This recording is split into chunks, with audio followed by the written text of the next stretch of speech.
Hello दोस्तों, स्वागत है आपके अपने YouTube channel BK physics master में। आज की इस वीडियो हम क्लास 12 फिजिक्स की सभी महत्वपूर्ण परिभाषाएं लेकर हाजिर हैं। जितनी भी परिभाषाएं हैं किताब में, सभी को आज हम कंप्लीट करने वाले हैं, यानी वन शॉट वीडियो होने वाली है। तो बहुत ही महत्वपूर्ण वीडियो है, वीडियो को अंत तक जरूर देखिएगा। पसंद आए तो लाइक कीजिएगा, ज़्यादा से ज़्यादा हो सके शेयर कीजिएगा, नए हो सब्सक्राइब जरूर कीजिएगा। तो आइए हम जान लेते हैं आज की महत्वपूर्ण परिभाषाएं, जिन्हें हमें अच्छे तरीके से तैयार कर लेना है। तो सबसे पहली परिभाषा है जो कि है वैद्युत क्षेत्र की तीव्रता। वैद्युत क्षेत्र की तीव्रता क्या होती है? तो देखिए, वैद्युत क्षेत्र में किसी बिंदु पर रखे परीक्षण आवेश पर लगने वाले वैद्युत बल तथा परीक्षण आवेश की निष्पत्ति को उस बिंदु पर वैद्युत क्षेत्र की तीव्रता कहते हैं। इसे ई से प्रदर्शित किया जाता है। तो क्या होता है इसके लिए फॉर्मूला? ई बराबर एफ बटे क्यू जीरो, यानी क्या होगा, परीक्षण आवेश पर लगने वाला बल क्या है? एफ, और क्यू जीरो क्या है? परीक्षण आवेश है। तो ई बराबर क्या होगा? एफ बटे क्यू जीरो। क्या हो जाएगी? वैद्युत क्षेत्र में किसी बिंदु पर कोई रखा परीक्षण आवेश और परीक्षण आवेश पर लगने वाला बल, परीक्षण आवेश के मान की निष्पत्ति उस बिंदु पर वैद्युत क्षेत्र की तीव्रता कहलाती है। इसे ई से प्रदर्शित किया जाता है। ई बराबर एफ बटे क्यू जीरो। एफ क्या है? परीक्षण आवेश पर लगने वाला बल, और एफ क्यू जीरो क्या है? परीक्षण आवेश है। ई वैद्युत क्षेत्र की तीव्रता है। अगर इसके मात्रक की बात करें तो देखें कि बल का मात्रक क्या होता है? न्यूटन। ठीक है, और आवेश का मात्रक क्या होता है? कूलाम। तो न्यूटन प्रति कूलाम इसका क्या हो जाता है? मात्रक हो जाता है। क्या होता है? बलचित्र की तीव्रता का मात्रक क्या होता है? न्यूटन प्रति कूलाम हो जाता है। अगर हम इसकी विमा की बात करें तो बल की विमा क्या होती है? एम एल टी माइनस के टू, और आवेश की क्या होती है? A T.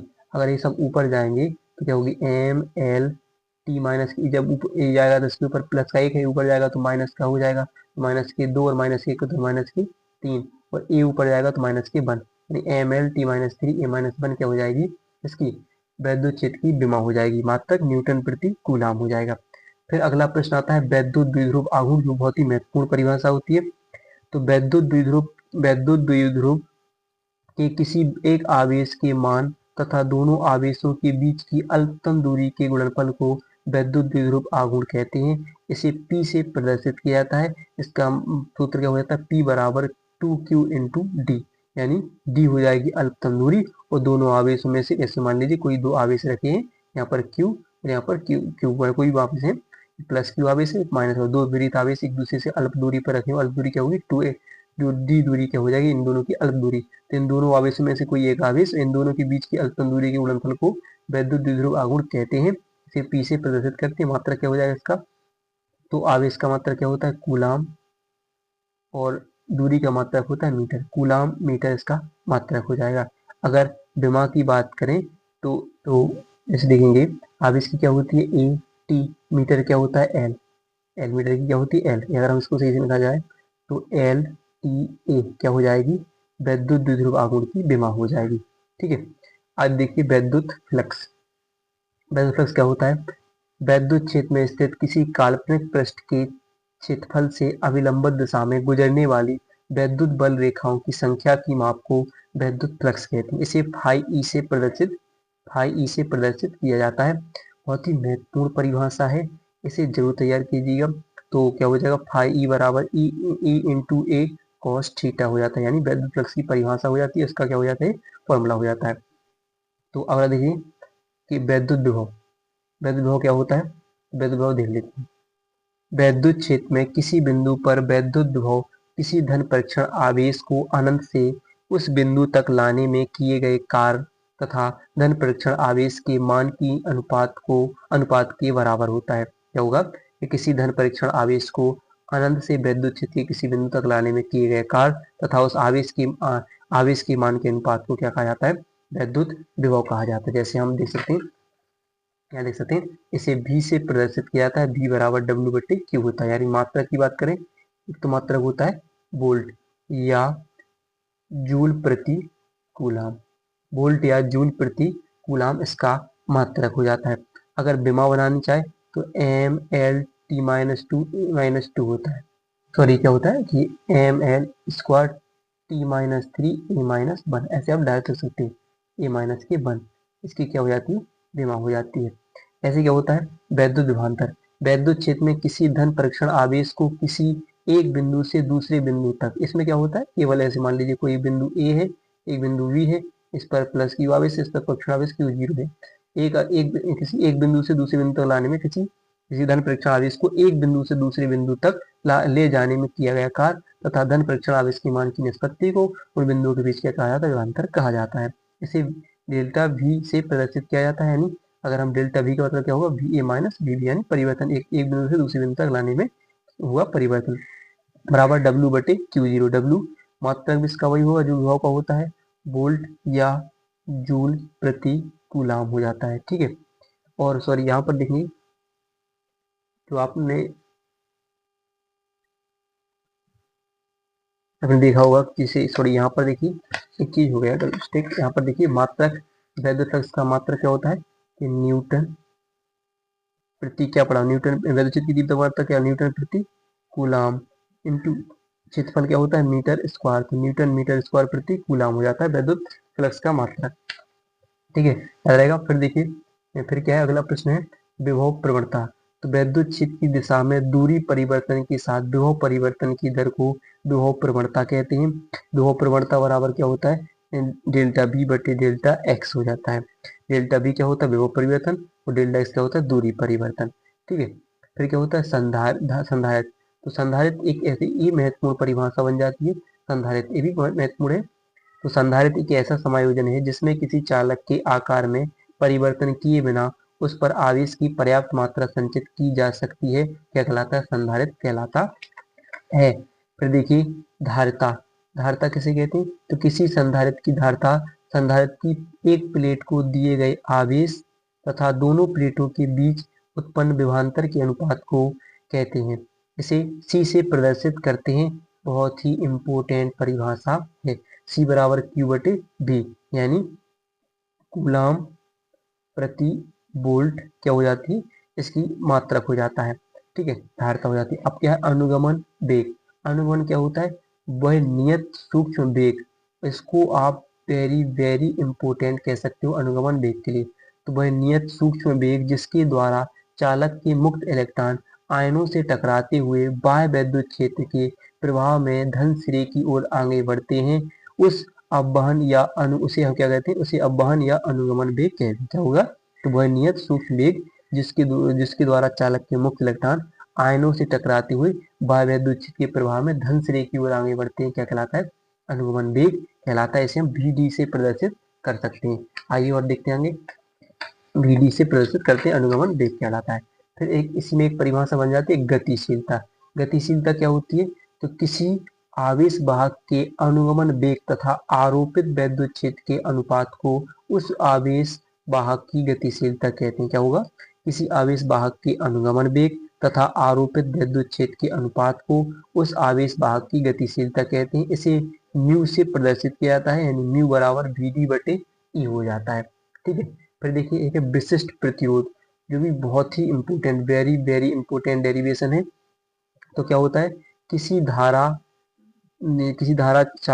चालक किसी धारावाही चालक के अंदर, किसी क्या लेंगे, धारावाही लिखेंगे, धारावाही चालक के अंदर किसी बिंदु पर वैद्युत क्षेत्र की तीव्रता तथा उस बिंदु पर धारा घनत्व के अनुपात को चालक का क्या कहते हैं, विशिष्ट प्रतिरोध कहते हैं। इसे रॉ से प्रदर्शित किया जाता है, रॉ बराबर E/J हो जाता है। E क्या हो जाएगा, वैद्युत क्षेत्र हो जाएगा, वैद्युत क्षेत्र की तीव्रता हो जाएगी, J क्या हो जाएगा, धारा घनत्व हो जाएगा। इंपॉर्टेंट है, पढ़ना है अच्छी तरीके से। ठीक है, फिर देखिए स्वप्रेरण गुणांक। स्वप्रेरण गुणांक क्या होता है, बहुत ही, स्वप्रेरण गुणांक अन्योन्य प्रेरण गुणांक दोनों इंपॉर्टेंट है। तो किसी कुंडली का स्वप्रेरण गुणांक अथवा स्वप्रेरकत्व उस प्रेरित विद्युत वाहक बल के संख्यात्मक मान के बराबर होता है, जो कि उसी कुंडली में धारा परिवर्तन की दर एकांक होने पर उत्पन्न होता है। क्या होता है, किसी कुंडली का स्वप्रेरण गुणांक अथवा स्वप्रेरकत्व उस प्रेरित विद्युत वाहक बल के संख्यात्मक मान के बराबर होता है, जो कि उसी कुंडली में धारा परिवर्तन की दर क्या होता है, एकांक होने पर उत्पन्न होता है। इसे L से प्रदर्शित किया जाता है। ऐसे अन्योन्य प्रेरण क्या होता है, तो दो कुंडलियों के बीच अन्योन्य प्रेरण गुणांक किसी एक कुंडली के उस प्रेरित विद्युत वाहक बल के संख्यात्मक मान के बराबर होता है, जो कि दूसरी कुंडली में धारा परिवर्तन की दर एकांक होने पर उत्पन्न होता है। इसे M से प्रदर्शित किया जाता है। ये दोनों परिभाषाएं वेरी इंपॉर्टेंट हैं। ठीक है, यह ध्यान रखना है। फिर देखिए शिखर मान। शिखर मान क्या होता है, तो प्रत्यावर्ती धारा अपने माध्य मान से एक ओर जितना अधिकतम मान प्राप्त करती है वह धारा का शिखर मान कहलाता है। इम्पोर्टेंट है इस धारा का शिखर मान। एक होता है वर्ग माध्य मूल मान, तो प्रत्यवर्ती धारा का वर्ग माध्य मूल मान उस नियत दिष्ट धारा के मान के बराबर होता है जिसके द्वारा किसी चालक अथवा कह सकते हैं चालक अथवा तार में उसी दर से ऊष्मा उत्पन्न की जाती है जितनी उसी चालक तार में प्रत्यावर्ती धारा द्वारा मुक्त होती है। क्या कहलाता है? माध्य वर्ग माध्य मूल मान कहलाता है। तो देखिए, अगर वीडियो पसंद आ रही तो वीडियो को लाइक जरूर कीजिएगा, और आपको अगर इसकी पीडीएफ चाहिए तो कमेंट में पीडीएफ लिखिए, आपको पीडीएफ मिल जाएगी। ठीक है। फिर क्या है? अनुनादी आवृत्ति। ये प्रश्न पूछा जा चुका है पिछले साल। अनुनादी आवृत्ति क्या होती है? तो अनुनाद की स्थिति में प्रेरण प्रतिघात तथा धारतीय प्रतिघात बराबर होते हैं, तब इस स्थिति में आवृत्ति अनुनादी आवृत्ति कहलाती है। फिर देखिए, वैद्युत चुम्बकीय तरंगें। वैद्युत चुम्बकीय तरंगें क्या होती हैं? तो वे तरंगें जिनमें वैद्युत तथा चुम्बकीय क्षेत्र सदिश परस्पर लंबवत तथा समान कला में होते हैं तथा इनके लंबवत इन तरंगों का संचरण होता है, वैद्युत चुम्बकीय तरंगें कहलाती। क्या होती हैं? कि वे तरंगें जिनमें वैद्युत तथा चुम्बकीय क्षेत्र सदिश परस्पर लंबवत तथा समान कला में होते हैं तथा इनके लंबवत इन तरंगों का संचरण होता है, वैद्युत चुम्बकीय तरंगें कहलाती हैं। फिर अगला प्रश्न देखिए, परावर्तन। परावर्तन बहुत ही इंपॉर्टेंट है, पढ़ लेना है। क्या होता है? और वैद्युत चुम्बकीय तरंगें भी पूछी जा चुकी है कई बार, तो पढ़ लेना है कि प्रकाश का परावर्तन क्या होता है। तो जब प्रकाश किसी चिकने समतल पर गिरता है तो उसका अधिकांश भाग सतह से टकराकर वापस उसी माध्यम में लौट आता है। प्रकाश के इस प्रकार लौटने की प्रक्रिया को प्रकाश का परावर्तन कहते हैं। यानी कि प्रकाश, मान लीजिए चिकनी सतह है, जब प्रकाश यहाँ से आता है, टकराता है और फिर पुनः अपने माध्यम में लौट जाता है, इस घटना को प्रकाश का परावर्तन कहते हैं। परावर्तन के दो नियम हैं। एक होता है आपतित किरण, परावर्तित किरण और आपतन बिंदु पर खींचा गया अभिलंब, तीनों एक ही तल में होते हैं। यानी आने वाली किरण को आपतित किरण, ठीक है, और ये जाने वाली किरण को परावर्तित किरण, और आपतन बिंदु यहाँ पर जो मिल रहे हैं वहां पर आपतन बिंदु, उन पर खींचा गया अभिलंब, तीनों एक ही तल में होते हैं। इनके बीच बनने वाला आपतन कोण आई, परावर्तन कोण आपस में बराबर होते हैं। ये दो नियम हो जाते हैं। इसी प्रकार प्रकाश का अपवर्तन होता है कि जब प्रकाश एक पारदर्शी माध्यम से दूसरे पारदर्शी माध्यम में प्रवेश करता है तो दोनों माध्यमों के पृथककारी पृष्ठ पर यह अपने मार्ग से विचलित हो जाता है।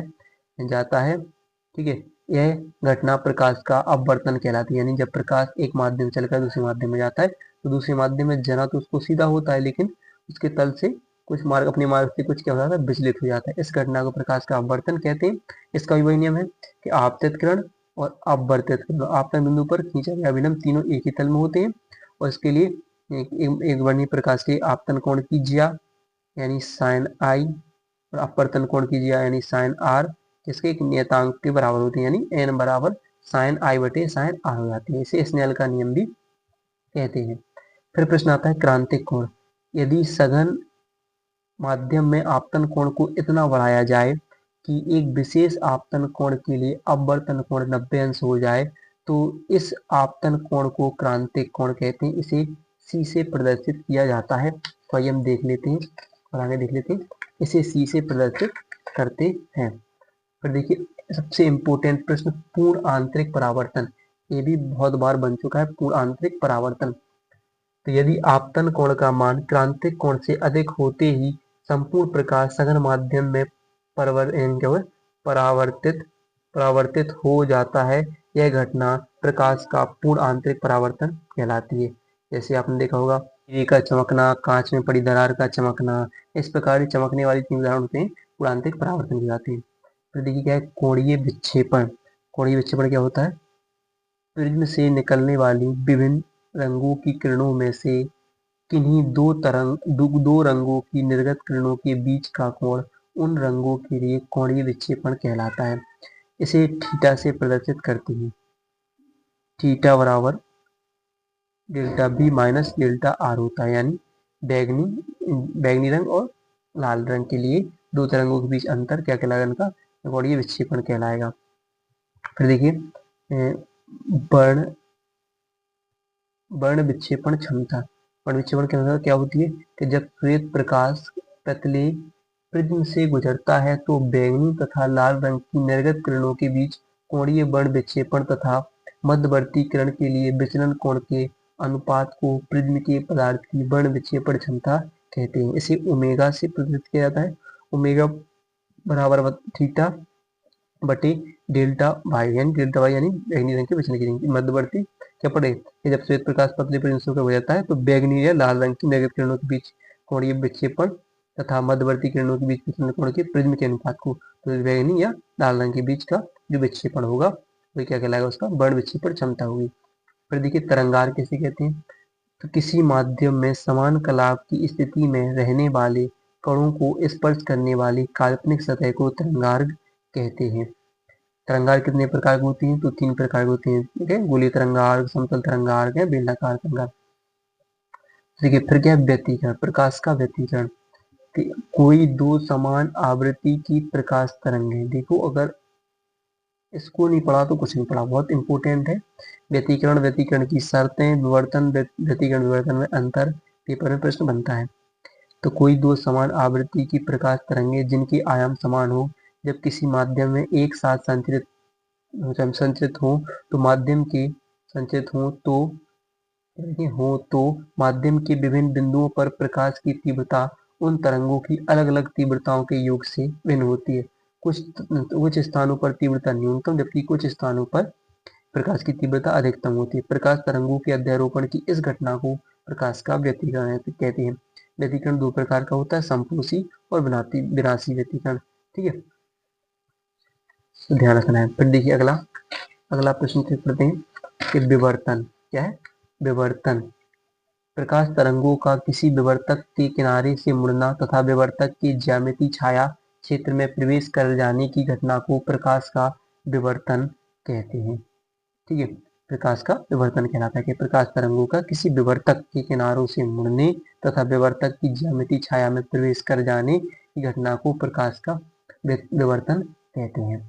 फिर क्या होता है प्रकाश विद्युत प्रभाव, जब किसी धातु की सतह पर एक निश्चित आवृत्ति से अधिक आवृत्ति की प्रकाश किरणों को आपतित किया जाता है तो धातु की सतह से इलेक्ट्रॉनों का उत्सर्जन होने लगता है। इस घटना को प्रकाश विद्युत उत्सर्जन अथवा प्रकाश विद्युत प्रभाव कहते हैं।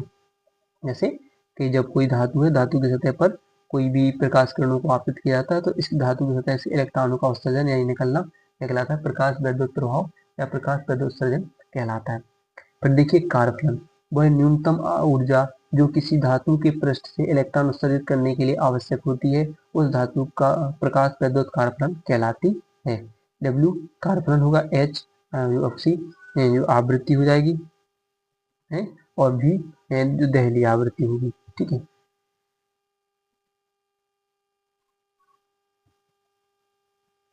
ठीक है, W बराबर क्या हो जाएगा, एच न्यू हो जाएगा। क्या होगा, एच न्यू जीरो होगा, ठीक है, एच न्यू जीरो होगा। न्यू जीरो क्या होगी, दहली आवृत्ति हो जाएगी। यहाँ पर दहली आवृत्ति वह प्रकाश की वह न्यूनतम आवृत्ति जिसे किसी धातु पर डालने पर धातु के पृष्ठ से प्रकाश इलेक्ट्रॉन उत्सर्जित होने लगते हैं, क्या कहलाते हैं, वो दहली आवृत्ति कहलाती है। ये सभी तीनों परिभाषा जो यहाँ पर प्रकाश 1 2 3 4 चौथी परिभाषा दहली तरंगदैर्घ्य, ये चारों बहुत ही इंपॉर्टेंट है। तो आपतित दहली तरंगदैर्घ्य क्या होती है, आपतित प्रकाश की वह अधिकतम तरंगदैर्घ्य जो किसी धातु की सतह से प्रकाश इलेक्ट्रॉन उत्सर्जित करा सके उस धातु की दहली तरंगदैर्घ्य कहलाती है। इसे किसी डेल्टा लैम्डा से प्रदर्शित करते हैं, लैम्डा जीरो से प्रदर्शित किया जाता है। लैम्डा जीरो बराबर सी बटे न्यू जीरो, क्या होगा, न्यू जीरो होगा, ये न्यू जीरो होगा, ठीक है, या न्यू नॉट कह सकते हैं। तो देखिए कला संबद्ध स्रोत, ऐसे स्रोत जिनके बीच कालांतर समय के साथ नियत होता है कला संबद्ध स्रोत कहलाते हैं। थोड़ी सी परिभाषा है लेकिन इम्पोर्टेंट परिभाषा है।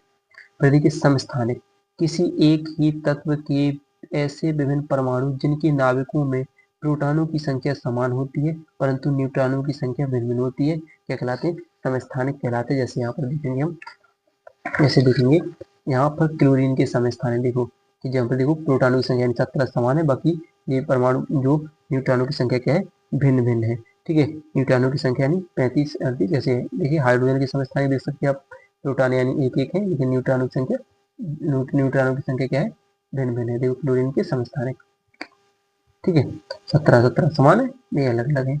तो संभारिक ऐसे और इसका उल्टा, ऐसे नाभिक जिनमें न्यूक्लियनों की संख्या समान होती है परंतु प्रोटॉनों तथा न्यूट्रॉनों की संख्या भिन्न भिन्न होती है, संभारिक कहलाते हैं। जैसे हाइड्रोजन की संभारिक देखें तो यहाँ पर देखिए न्यूट्रॉनों की संख्या तो समान है लेकिन प्रोटॉनों की संख्या क्या हो जाएगी, ठीक है, यहाँ पर देख सकते हैं कि एक तो अलग अलग है, ऐसे कार्बन और नाइट्रोजन देखेंगे, ठीक है। फिर से सम न्यूट्रॉनिक, ऐसे नाभिक जिनमें केवल न्यूट्रॉनों की संख्या समान होती है सम न्यूट्रॉनिक कहलाते हैं। तो यहाँ पर देखिए सम न्यूट्रॉनिक कहलाएंगे। तो यहाँ पर देख सकते हैं आपके 8 में से एक घटाओगे, 7 में से 8 में से देख सकते हैं हम कि एक 7 घटाओगे एक बचेंगे। ऐसे यहाँ पर देखिए 4 में से 24 में से 23 घटाओगे एक बचेंगे, यानी देखिए इन सब के सम को देखेंगे तो सब में एक एक का अंतर है, यानी इनमें प्रोटॉनों न्यूट्रॉनों की संख्या समान हो जाती है। नाभिकीय बल, किसी नाभिक के भीतर उपस्थित वे बल जो न्यूक्लियनों को परस्पर बांधे रखते हैं नाभिकीय बल कहलाते हैं। इम्पोर्टेंट है नाभिकीय बल। फिर क्या है, द्रव्यमान क्षति, किसी नाभिक का वास्तविक द्रव्यमान उसमें उपस्थित न्यूक्लियनों के द्रव्यमानों के योग से सदैव कुछ कम होता है। द्रव्यमानों का यही अंतर द्रव्यमान क्षति कहलाता है, द्रव्यमान क्षति कहलाता है, ठीक है। फिर वह बंधन ऊर्जा, तो बंधन ऊर्जा क्या होती है, किसी नाभिक की बंधन ऊर्जा वह न्यूनतम ऊर्जा है जो नाभिक के न्यूक्लियनों को परस्पर अलग अलग करने के लिए आवश्यक होती है, क्या कहलाती है, बंधन ऊर्जा कहलाती है। फिर देखिए नाभिकीय विखंडन, तो वह प्रक्रिया जिसमें एक भारी नाभिक एक न्यूट्रॉनों को ग्रहण करके लगभग समान द्रव्यमानों के दो हल्के नाभिकों में टूट जाता है, क्या कहलाता है, नाभिकीय विखंडन कहलाता है। नाभिकीय संलयन, कि जब दो अथवा अधिक हल्के नाभिक अति उच्च चाल से गति करते हुए परस्पर संयुक्त होकर एक भारी नाभिक बनाती हैं तो इस प्रक्रिया को नाभिकीय संलयन कहा जाता है, ठीक है। तो तोड़ना विखंडन, तोड़ना संलयन। द्रव्यमान संख्या क्या होती है, किसी परमाणु के नाभिक में उपस्थित प्रोटॉनों तथा न्यूट्रॉनों की संख्या का योग उस परमाणु की क्या कहलाती है, द्रव्यमान संख्या कहलाती है। न्यूट्रॉनों प्रोटॉनों की संख्या का योग क्या कहलाता है, द्रव्यमान संख्या कहलाती है। अक्षय परत, संधि के दोनों ओर की पतली परत जिसमें चलनशील आवेश वाहक नहीं रहते, अक्षय परत कहलाती है। फिर क्या होती है, विभव प्रचारी, तो कोटर व इलेक्ट्रॉन के विसरण के कारण पीएन संधि पर बने अक्षय परत के सिरों पर विभिन्न उत्पन्न विभवांतर को विभव प्रचारी कहते हैं। इस प्रकार आप यहाँ पर प्रश्न तैयार कर सकते हो। तो वीडियो पसंद आई हो तो वीडियो को लाइक और चैनल को सब्सक्राइब करना ना भूलिएगा।